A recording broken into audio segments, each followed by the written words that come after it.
Hello बच्चों, कैसे हैं आप सब। आशा करती हूँ कि आप सब बहुत अच्छे होंगे और बहुत मज़े में होंगे और आपकी पढ़ाई भी बहुत ही अच्छी चल रही होगी। तो बच्चों, आपकी इसी पढ़ाई को आगे बढ़ाते हुए आज हम पढ़ रहे हैं एक बहुत ही सुंदर सी प्यारी सी कविता जिसका शीर्षक है चाँद का कुर्ता। तो बच्चों, चाँद को आप सभी जानते हैं, आप सभी उसको चंदा मामा भी कहते हैं, है ना। तो आज अपने चंदा मामा के कुर्ते के बारे में जानिएगा। आइए शुरू करते हैं इस कविता को, आप सभी ध्यान से सुनिएगा। हटकर बैठा चाँद एक दिन माता से यह बोला, सिलवा दो माँ मुझे उनका मोटा एक झिंगोला। सन चलती हवा, रात भर जाड़े से मरता हूँ, ठिठुर ठिठुर कर किसी तरह यात्रा पूरी करता हूँ। आसमान का सफर और ये मौसम है जाड़े का, न हो अगर तो ला दो कुर्ता ही कोई भाड़े का। बच्चे की सुन बात, कहा माता ने अरे सलोने, कुशल करे भगवान लगे न तुमको जादू टोने। तो बच्चों, प्रस्तुत कविता में कवि कहता है चाँद के माध्यम से। तो चाँद क्या कह रहा है कि एक दिन उसने क्या किया, चाँद ने हट कर बैठा, हट यानी जिद करके चाँद एक दिन बैठ गया और अपनी माँ से बोला कि माँ मुझे भी एक ऊन का मोटा सा झिंगोला यानी कि एक मोटा सा क्या सिलवा दो, एक ड्रेस सिलवा दो, एक मुझे ऐसा कपड़ा सिलवा दो ऊन का जो क्या हो, गर्म हो। क्योंकि रात भर जब सन सन सन सन करके ठंडी हवा चलती है तो ये इस जाड़े की जो रात होती हैं वो तो बहुत ज़्यादा ठंडी होती हैं।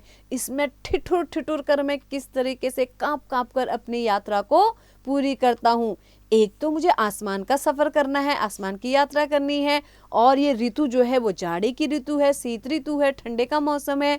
तो माँ मुझे अगर तुम कोई भी ऊन का मोटा सा स्वेटर नहीं बना सकती तो कम से कम कोई कुर्ता ही भाड़े पर ला दो, यानी कि किराए पर ले करके दे दो।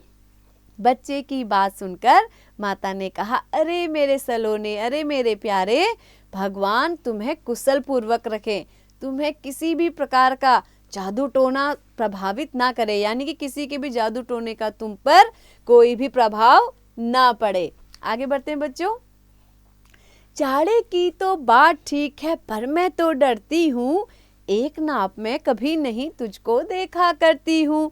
कभी एक अंगुल भर चौड़ा, कभी 1 फुट मोटा, बड़ा किसी दिन हो जाता है और किसी दिन छोटा।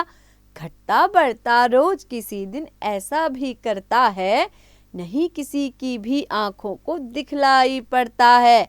अब तू ही तो बता नाप तेरा किस रोज लिवाएं, सीधे एक झिंगोला जो हर रोज बदन में आए। तो बच्चों, इस सुंदर सी कविता के रचयिता हैं रामधारी सिंह दिनकर जी। तो वो कहते हैं कि इस कविता में माँ कहती है चंद्रमा से, हे मेरे प्यारे सलोने, तू हमेशा कुशल से रह, तुझे कभी भी किसी के जादू टोने से तू प्रभावित मत होना।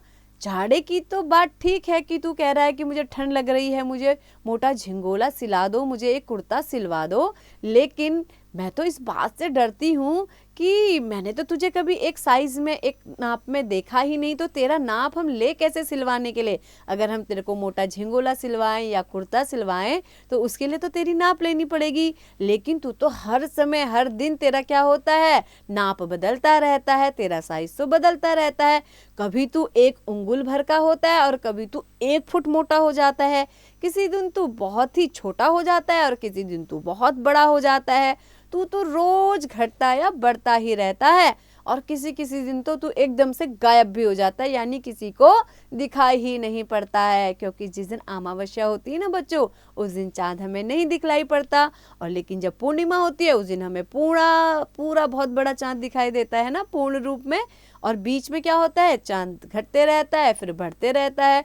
तो इस प्रकार उसकी माँ ने कहा कि मैं तेरी नाप भला कैसे लूँ, अब तू ही बता कि मैं तेरा नाप कैसे लूं और तेरे लिए ऐसा कौन सा झिंगोला सिलवाऊं या ऐसा कौन सा कपड़ा सिलवाऊं जो तेरे को रोज बदन में फिट आ जाए। यानी कि तू रोज, तेरी नाप तो बदलती रहेगी, लेकिन एक ऐसा कपड़ा मैं सोच रही हूँ सिलवाने के लिए जो रोज तुझे फिट आ जाए, चाहे तू घटता रहे चाहे तू बढ़ता रहे। तो बच्चों, कितनी सुंदर कविता थी, है ना।